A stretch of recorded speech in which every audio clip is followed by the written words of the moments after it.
ॐ श्री राघवेन्द्राय नमः। ಶ್ರೀ ಗುರುಭ್ಯೋ ನಮಃ ಪರಮಗುರುಭ್ಯೋ ನಮಃ ಶ್ರೀಮದಾನಂದತೀರ್ಥ ಭಗವತ್ಪಾದಾಚಾರ್ಯಗುರುಭ್ಯೋ ನಮಃ. ಶ್ರೀ ವೇದವ್ಯಾಸಾಯ ನಮಃ. ಲಕ್ಷ್ಮೀ ಹಯಗ್ರೀವಾಯ ನಮಃ. ಲಕ್ಷ್ಮೀ ವೆಂಕಟೇಶಾಯ ನಮಃ. ಓಂ ಉಗ್ರವೀರಂ ಮಹಾವಿಷ್ಣುಂ ಜ್ವಲಂತಂ ತ್ರಿದೋಮುಖಂ ನರಸಿಂಹಂ ಭೀಷಣಂ ಭದ್ರಂ ಮೃತ್ಯೋ ಮೃತ್ಯುಂ ನಮಾಮ್ಯಹಂ. ಕಲ್ಯಾಣಾದ್ಭುತಗತ್ರಾಯ ಕಾಮಿತಾರ್ಥಪ್ರದಾಯಿನೇ ಶ್ರೀಮದ್ವೆಂಕಟನಾಥಾಯ ಶ್ರೀನಿವಾಸಾಯ ತೇ ನಮಃ.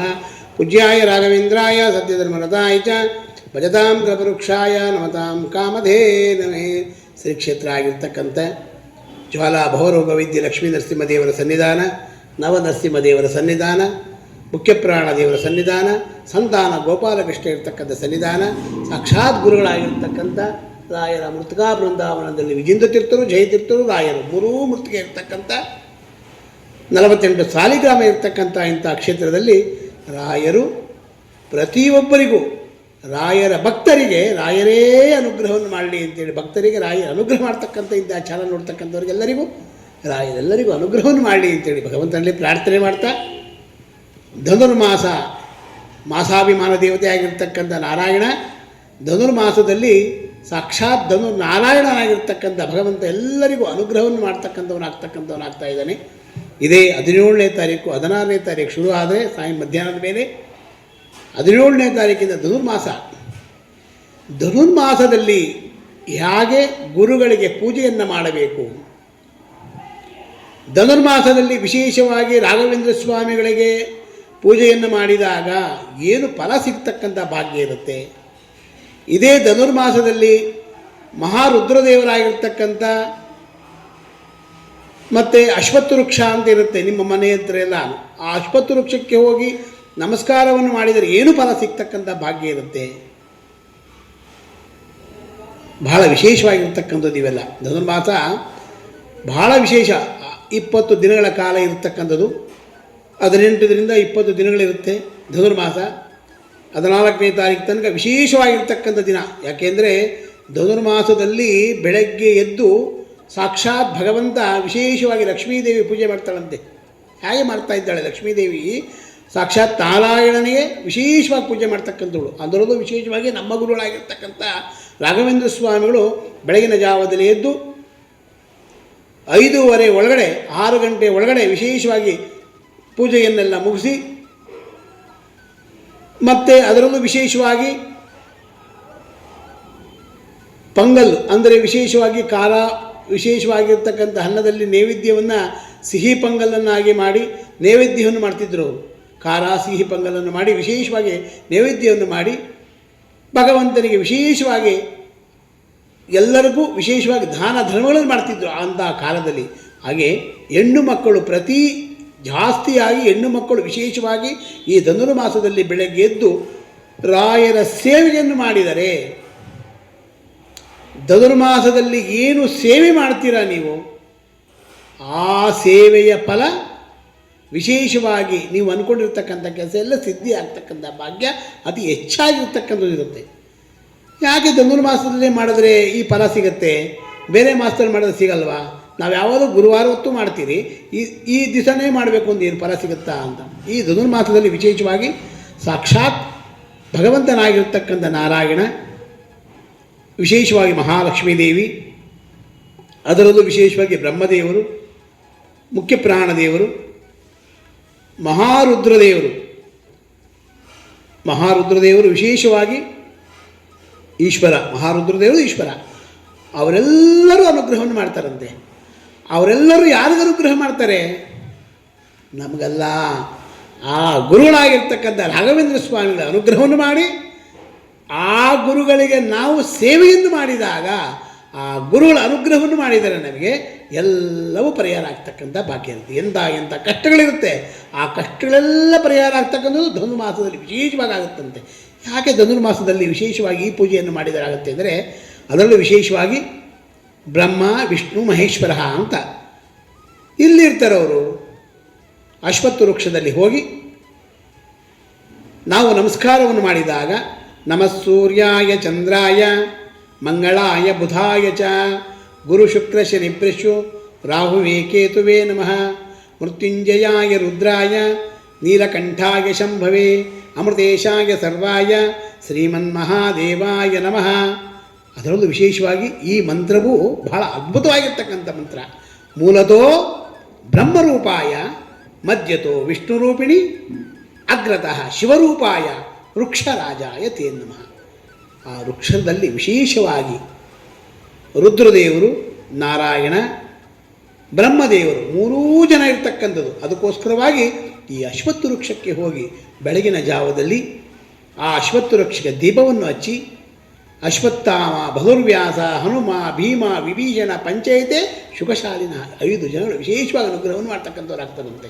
ಅದರಲ್ಲೂ ವಿಶೇಷವಾಗಿ ಆರೋಗ್ಯ ಸಮಸ್ಯೆಗಳಿದ್ರೂ ನಮ್ಮ ಗುರುಗಳಾಗಿರ್ತಕ್ಕಂಥ ರಾಘವೇಂದ್ರ ಸ್ವಾಮಿ ವಿಶೇಷವಾಗಿ ಅನುಗ್ರಹವನ್ನು ಮಾಡ್ತಕ್ಕಂಥವ್ರಾಗ್ತಾರಂತೆ. ಅದಕ್ಕೋಸ್ಕರವಾಗಿ ಇಂಥ ಅಶ್ವತ್ಥ ವೃಕ್ಷಕ್ಕೆ ಹೋಗಿ ಅಲ್ಲಿ ದೀಪವನ್ನು ಹಚ್ಚಿ ಅಶ್ವತ್ಥ ವೃಕ್ಷಕ್ಕೆ 21 ನಮಸ್ಕಾರವನ್ನು ಮಾಡಿ ಆ ದೇವರಲ್ಲಿ ಪ್ರಾರ್ಥನೆಯನ್ನು ಮಾಡಿ, ರುದ್ರದೇವರಲ್ಲಿ ಪ್ರಾರ್ಥನೆಯನ್ನು ಮಾಡಬೇಕು. ಆ ರುದ್ರದೇವರು ಮನಸ್ಸಿಗೆ ಅಭಿಮಾನಿ ದೇವತೆಗಳವರು. ಈ ಮನಸ್ಸಿಗೆ ಏನು ಕೇಳ್ತೀರಾ ನೀವು, ಆ ಕೇಳೋದೆಲ್ಲ ಕೊಡ್ತಕ್ಕಂಥ ರುದ್ರದೇವರು.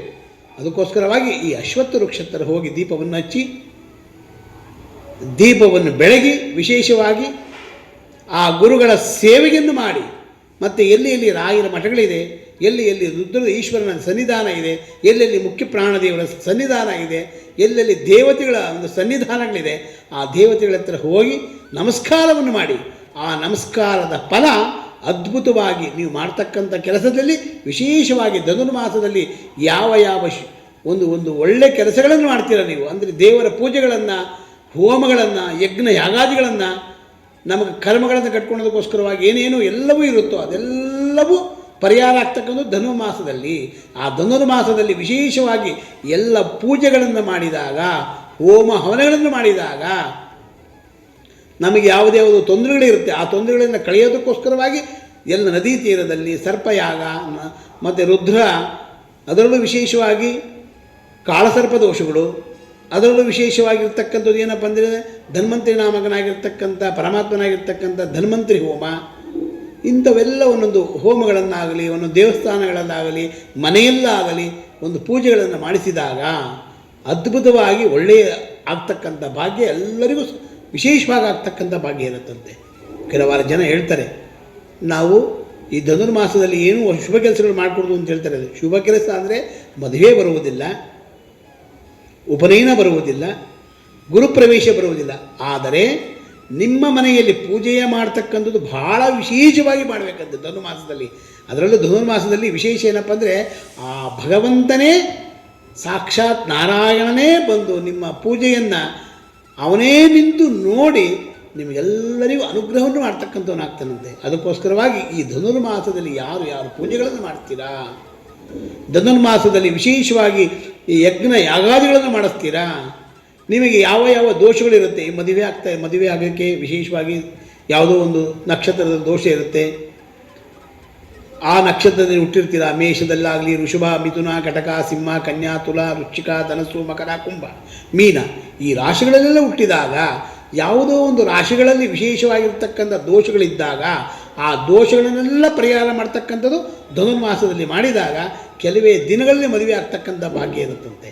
ಅದರಲ್ಲೂ ವಿಶೇಷವಾಗಿ ಸರ್ಪ ಸಂಸ್ಕಾರಗಳು, ಸರ್ಪ ದೋಷಗಳು, ಬೇರೆ ಬೇರೆ ರೀತಿಗಳು ಏನೇನು ಇರುತ್ತೆ ಎಲ್ಲವೂ ಪರಿಹಾರ ಆಗ್ತಕ್ಕಂಥ ಭಾಗ್ಯ ಆ ಧನುರ್ಮಾಸದಲ್ಲಿ ಒಳ್ಳೆ ಕೆಲಸಗಳನ್ನು ದೇವತಾ ಕೆಲಸಗಳನ್ನು ಮಾಡಿದಾಗ ವಿಶೇಷವಾಗಿ ಅನುಗ್ರಹವನ್ನು ಮಾಡ್ತಕ್ಕಂಥವ್ರಾಗ್ತಾರಂತೆ.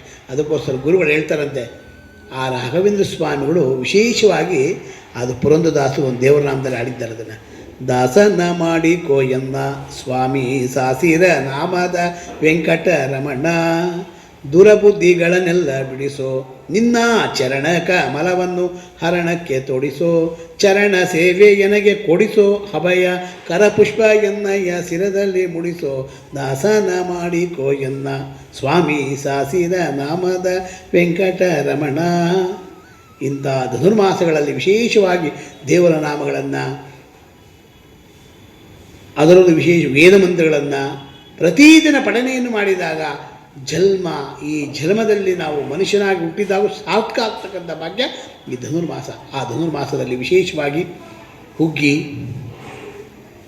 ಸಿಹಿಯಾಗಿರ್ತಕ್ಕಂಥ ಹುಗ್ಗಿ, ಇಂಥವೆಲ್ಲವೂ ದಾನ ಧರ್ಮಗಳನ್ನು ಮಾಡಿದಾಗ ಆ ಹುಗ್ಗಿಯನ್ನು ದೇವರಿಗೆ ನೈವೇದ್ಯವನ್ನು ಮಾಡಿ ಭಗವಂತನಿಗೆ ಅರ್ಪಿತ ಮಾಡಿ ನಾವು ಸ್ವೀಕಾರವನ್ನು ಮಾಡಿದಾಗ ನಮ್ಮಲ್ಲಿರ್ತಕ್ಕಂಥ ಎಲ್ಲ ರುಜು ನೋವುಗಳೆಲ್ಲ ಪರಿಹಾರ ಆಗ್ತಕ್ಕಂಥ ಭಾಗ್ಯ ಇರುತ್ತದೆ. ಅದಕ್ಕೋಸ್ಕರವಾಗಿ ಇಂಥ ಗುರುಗಳ ಸೇವೆಯನ್ನು ಯಾರು ಮಾಡ್ತಾ ಇದ್ದೀರಾ, ಯಾರು ರಾಯನ ಮಠಕ್ಕೆ ಹೋಗಿ ಪ್ರತಿದಿನ ನಮಸ್ಕಾರವನ್ನು ಮಾಡ್ತೀರಾ, ಪ್ರತಿ ಗುರುವಾರ ವಿಶೇಷವಾಗಿ ರಾಯನ ಮಠಕ್ಕೆ ಬಂದು ರಾಯರಿಗೆ ಸೇವೆಯನ್ನು ಮಾಡಿ ರಾಯರೆಲ್ಲ ತೀರ್ಥವನ್ನು ತೆಗೆದುಕೊಂಡು ಮಂತ್ರಾಕ್ಷರಿ ತೆಗೆದುಕೊಂಡು ಪ್ರಸಾದವನ್ನು ಸ್ವೀಕಾರವನ್ನು ಮಾಡ್ತೀರಾ, ಅದರಿಂದ ಕಷ್ಟಗಳೆಲ್ಲವೂ ಪರಿಹಾರ ಆಗ್ತಕ್ಕಂಥ ಭಾಗ್ಯ ಇರುತ್ತಂತೆ. ಸುಖವಾಗಲಿ ದುಃಖವಾಗಲಿ ಸಕಲೀನಾಗಿರು ಪಾಂಡುರಂಗ. ಸುಖದಲ್ಲೂ ದುಃಖದಲ್ಲೂ ಎಲ್ಲದರಲ್ಲೂ ಭಗವಂತ ವಿಶೇಷವಾಗಿ ಅನುಗ್ರಹವನ್ನು ಮಾಡ್ತಕ್ಕಂಥವನಾಗ್ತಾನೆ. ಇಂತಹ ಗುರುಗಳ ಸೇವೆಯನ್ನು ಯಾರ್ಯಾರು ಮಾಡ್ತಾ ಇದ್ದೀರಾ, ಇಂತಹ ಗುರುಗಳ ರಾಯರ ಅನುಗ್ರಹವನ್ನು ಯಾರ್ಯಾರು ಪಡಿತಾ ಇದ್ದೀರಾ, ಯಾರು ಗುರುವಾರದೊತ್ತು ರಾಯರ ಸೇವೆಯನ್ನು ಮಾಡಿ ಪ್ರದಕ್ಷಿಣೆಯ ನಮಸ್ಕಾರವನ್ನು ಮಾಡಿ ರಾಯರಿಗೆ 21 ನಮಸ್ಕಾರವನ್ನು ಮಾಡ್ತೀರಾ, ಅದರಲ್ಲೂ ವಿಶೇಷವಾಗಿ ಪ್ರತಿ ಗುರುವಾರ ಮಾಡ್ತಕ್ಕಂಥ ಒಂದೊಂದು ಸಾಧನೆಗಳು, ಅದರಲ್ಲೂ ವಿಶೇಷವಾಗಿ ಈ ಗುರುವಾರ ಬಂದಿರತಕ್ಕಂಥ ಬಹಳ ವಿಶೇಷವಾಗಿರ್ತಕ್ಕಂಥ ಗುರುವಾರ, ಅದು ಧನುರ್ಮಾಸದ ಗುರುವಾರ ವಿಶೇಷವಾಗಿರ್ತಕ್ಕಂಥದ್ದು. ಅದರಲ್ಲೂ ಗುರುವಾರದೊತ್ತು ಬಂದು ಬೆಲ್ಲ ದೀಪವನ್ನು ಹಚ್ಚಿ ತುಪ್ಪದ ದೀಪವನ್ನು ಹಚ್ಚಿ ನಮಸ್ಕಾರವನ್ನು ಮಾಡ್ತೀರಾ, ಎಲ್ಲವೂ ಪಾಪಗಳೆಲ್ಲವೂ ಪರಿಹಾರ ಆಗ್ತಕ್ಕಂಥ ಭಾಗ್ಯ ಇರುತ್ತೆ. ಯಾಕೆಂದರೆ ಇಷ್ಟು ದಿವಸ ನಾವೆಲ್ಲ ಹಚ್ತಾ ಇದ್ರೂ ಕೂಡ ಏನು ಪರಿಹಾರ ಆಗಿಲ್ಲ ಅಂತೀರಾ, ಆದರೆ ಕರ್ಮ ಯಾರೂ ಬಿಡುವುದಿಲ್ಲ. ಅದಕ್ಕೋಸ್ಕರವಾಗಿ ನಾವು ಇನ್ನೂ ಭಗವಂತನ ಸೇವೆ ಮಾಡೋ ಭಾಗ್ಯ ನಮಗೆ ಸಿಕ್ಕಿದೆಯಲ್ಲ, ಅದೊಂದು ಒಳ್ಳೆಯ ಜನ್ಮ. ಈ ಜನ್ಮ ಕೊಟ್ಟಾಗ ಆ ಭಗವಂತನ ಸೇವೆ ಮಾಡ್ತಕ್ಕಂಥ ಭಾಗ್ಯ ನಮಗೆ ಕೊಟ್ಟಿದ್ದಾನಲ್ಲ ಭಗವಂತ, ಅದರಿಂದ ವಿಶೇಷವಾಗಿ ಅನುಗ್ರಹ ಆಗುತ್ತೆ. ನಿಮ್ಮ ಕಷ್ಟಗಳೆಲ್ಲವೂ ಪರಿಹಾರ ಆಗ್ತಕ್ಕಂಥ ಭಾಗ್ಯ ಇರುತ್ತೆ. ಯಾವ ಧನ್ವಂತರಿ ನಾಮಕನಾಗಿರ್ತಕ್ಕಂಥ ಪರಮಾತ್ಮ ಆರೋಗ್ಯದಲ್ಲಿ ಸಮಸ್ಯೆ ಆಗಿರ್ಬೋದು, ರುಜುನ ರೋಗಗಳ ಸಮಸ್ಯೆ ಆಗಿರ್ಬೋದು, ಯಾವ ಸಮಸ್ಯೆಗಳಿದೆ ಎಲ್ಲ ಸಮಸ್ಯೆಗಳನ್ನು ಪರಿಹಾರ ಮಾಡ್ತಕ್ಕಂಥವರೇ ನಿಮ್ಮ ಗುರುಗಳಾಗಿರ್ತಕ್ಕಂಥ ಗುರುಗಳು ರಾಘವೇಂದ್ರ ಸ್ವಾಮಿಗಳು. ಆ ರಾಯರ ಗುರುಗಳ ಮಂತ್ರಾಲಯದ ರಾಗಪ್ಪ, ತಿರುಪತಿಯ ತಿಮ್ಮಪ್ಪ, ಮಂತ್ರಾಲಯ ರಾಗಪ್ಪ, ಈ ಇಬ್ಬರೂ ಸೇರಿದಾಗ ವಿಶೇಷವಾಗಿ ಅನುಗ್ರಹವನ್ನು ಮಾಡ್ತಾರೆ. ಅದಕ್ಕೋಸ್ಕರವಾಗಿ ಈ ತಿರುಪತಿ ತಿಮ್ಮಪ್ಪನಾಗಿರ್ತಕ್ಕಂಥ ನಾರಾಯಣ ಧನುರ್ಮಾಸದಲ್ಲಿ ಸಾಕ್ಷಾತ್ ನಾರಾಯಣನೇ ಇರ್ತಾನೆ, ಧನುರ್ನಾರಾಯಣ ಅಂತ ಕರೀತಾರೆ. ಅದಕ್ಕೋಸ್ಕರವಾಗಿ ಮಂತ್ರಾಲಯದ ರಾಗಪ್ಪ ಇವರಿಬ್ಬರೂ ಸೇರಿ ನಿಮ್ಮಲ್ಲಿರ್ತಕ್ಕಂಥ ಎಲ್ಲ ಕಷ್ಟಗಳನ್ನೆಲ್ಲ ಪರಿಹಾರ ಮಾಡ್ತಕ್ಕಂಥವ್ರು ಯಾರು, ಅವರೇ ನಿಮ್ಮ ಗುರುಗಳಾಗಿರ್ತಕ್ಕಂಥ ರಾಯರು. ಇವರ ವಿಶೇಷವಾದ ಅನುಗ್ರಹವನ್ನು ಮಾಡಿ ಅಂತೇಳಿ ಅಶ್ವತ್ಥ ವೃಕ್ಷಕ್ಕೆ ನಮಸ್ಕಾರವನ್ನು ಮಾಡಿದಾಗ ಅಶ್ವತ್ಥ ವೃಕ್ಷದಲ್ಲಿ ವಿಶೇಷವಾಗಿ ಮೂಲತೋ ಬ್ರಹ್ಮರೂಪಾಯ, ಮಧ್ಯತೋ ವಿಷ್ಣುರೂಪಿಣಿ, ಅಗ್ರತಃ ಶಿವರೂಪಾಯ ವೃಕ್ಷರಾಜಾಯತೆ ನಮಃ. ವೃಕ್ಷ ವಿಶೇಷವಾಗಿ ಎಲ್ಲರಿಗೂ ಅನುಗ್ರಹವನ್ನು ಮಾಡ್ತಕ್ಕಂಥವ್ರು ಆಗ್ತಾರೆ. ಇಂಥ ವೃಕ್ಷಕ್ಕೆ ಯಾರು ನಮಸ್ಕಾರವನ್ನು ಮಾಡ್ತೀರಾ, ಯಾರು ಇಂಥ ರಾಘವೇಂದ್ರ ಸ್ವಾಮಿಗಳು ಬಂದು ನಮಸ್ಕಾರವನ್ನು ಮಾಡ್ತೀರಾ, ಅವರಲ್ಲಿರ್ತಕ್ಕಂಥ ಯಾರು ನಿಮ್ಮ ಬೇಡಿಕೆಯನ್ನು ತಂದು ರಾಯರ ಮುಂದೆ ಇಡ್ತೀರಾ, ಅವರಿಗೆಲ್ಲರಿಗೂ ರಾಯರ ಅನುಗ್ರಹವನ್ನು ಮಾಡ್ತಕ್ಕಂಥವ್ರು ಆಗ್ತಾರೆ. ಇಂಥ ಗುರುಗಳ ಯಾರು ಸೇವೆಯನ್ನು ಮಾಡ್ತೀರಾ ಅವರಿಗೆಲ್ಲರಿಗೂ ರಾಯರ ಅನುಗ್ರಹವನ್ನು ಮಾಡಲಿ ಅಂತೇಳಿ ಭಗವಂತನೇ ಪ್ರಾರ್ಥನೆ ಮಾಡ್ತಾ, ಶ್ರೀರಾಮ ರಾಮ ರಾಮೇತಿ ರಮೇ ರಾಮೇ ಮನೋರಮೆ ಸಹಸ್ರನಾಮ ತತ್ತುಲ್ಯಂ ರಾಮನಾಮ ವರಾನನೆ ಪೂಜ್ಯಾಯ ರಾಘವೇಂದ್ರಾಯ ಸತ್ಯ ಧರ್ಮರತಾಯ ಚ ಭಜತಾಂ ಕಲ್ಪವೃಕ್ಷಾಯ ನಮತಾಂ ಕಾಮಧೇನವೇ ದೂರ್ವಾದಿಧ್ವಾಂತರವೇ ವೈಷ್ಣವೇಂದ್ರೇ ವರಂದ್ರೇ ಶ್ರೀ ರಾಘವೇಂದ್ರ ಗುರುವೇ ನಮೋ ಅತ್ಯಂತ ದಯಾಳವೇ. ಇಂತಹ ಗುರುಗಳ ಸೇವೆಯನ್ನು ಎಲ್ಲರೂ ಮಾಡಿ, ಗುರುಗಳ ಸೇವೆಯನ್ನು ಮಾಡಿ ಧನುರ್ಮಾಸದಲ್ಲಿ ವಿಶೇಷವಾಗಿ ಬೆಳಗ್ಗೆ ಎದ್ದು 4 ಗಂಟೆಗೆ ಎದ್ದು ಪೂಜೆ ಸಾಮಗ್ರಿಗಳೆಲ್ಲ ಪೂಜೆಯನ್ನು ಮಾಡಿ ದೇವರಿಗೆ ನೈವೇದ್ಯವನ್ನು ಮಾಡಿ ಧನ್ವಂತರಿ ನಾಮಕನಾಗಿರ್ತಕ್ಕಂಥ ಪರಮಾತ್ಮ ಒಳ್ಳೆಯ ಆರೋಗ್ಯ ಭಾಗಗಳೆಲ್ಲ ಕೊಡ್ತಾನೆ. ದೇವರಿಗೆ ನಮಸ್ಕಾರವನ್ನು ಮಾಡಿ ಹುಗ್ಗಿಯನ್ನು ಮಾಡಿ ನೀವು ತಿನ್ನಿ, ಪ್ರತಿಯೊಂದು ಯಾರೋ ಬರ್ತಾರೋ ಅವ್ರಿಗೆಲ್ಲರಿಗೂ ಕೊಡಿ. ಅದರಿಂದ ನಮ್ಮಲ್ಲಿರ್ತಕ್ಕಂಥ ಅನ್ನದಾನ ಮಾಡ್ತಕ್ಕಂಥ ಭಾಗ್ಯ ನಿಮಗೆಲ್ಲರಿಗೂ ಆಗುತ್ತೆ. ಇಂಥ ಸೇವೆಯನ್ನು ಯಾರ್ಯಾರು ಮಾಡ್ತೀರಾ ಅವರಿಗೆಲ್ಲರಿಗೂ ರಾಯರ ಅನುಗ್ರಹವನ್ನು ಮಾಡಲಿ ಅಂತೇಳಿ ಭಗವಂತನ ಪ್ರಾರ್ಥನೆ ಮಾಡ್ತಾ, ಹಂಸನಾಮಕ ಪಕ್ಷಿಯಾಗಿರ್ತಕ್ಕಂಥ ಹಾಗೆ ಹಾಲನ್ನು ಕೊಟ್ಟು ನೀರನ್ನು ತಗೊಡುತ್ತೋ ಅದೇ ರೀತಿಯಾಗಿ ನಮ್ಮಲ್ಲಿರ್ತಕ್ಕಂಥ ಒಳ್ಳೆಯ ಗುಣಗಳನ್ನು ತಗೊಂಡು ಕೆಟ್ಟ ಗುಣಗಳನ್ನು ಬಿಟ್ಟು ನಮ್ಮನ್ನು ಉದ್ಧಾರ ಮಾಡಿ ಅಂತೇಳಿ ಭಗವಂತನಲ್ಲಿ ಪ್ರಾರ್ಥನೆ ಮಾಡ್ತಾ, ಪೂಜ್ಯಾಯ ರಾಘವೇಂದ್ರಾಯ ಸತ್ಯ ಧರ್ಮರತಾಯ ಚ ಭಜತಾಂ ಕಲ್ಪವೃಕ್ಷಾಯ ನಮತಾಂ ಕಾಮಧೇನವೇ ದೂರ್ವಾದಿಧ್ವಾಂತರವೇ ವೈಷ್ಣವೇಂದ್ರೇ ವರಂದ್ರೇ ಶ್ರೀ ರಾಘವೇಂದ್ರ ಗುರುವೇ ನಮೋ ಅತ್ಯಂತ ದಯಾಳವೇ. ಸರ್ವಂ ಶ್ರೀಕೃಷ್ಣಾರ್ಪಣಮಸ್ತು. ಮಧ್ವಾಂತರ್ಗತ ಭಾರತೀಶಾರ್ಪಣಮಸ್ತು. ಓಂ ಶ್ರೀ ರಾಘವೇ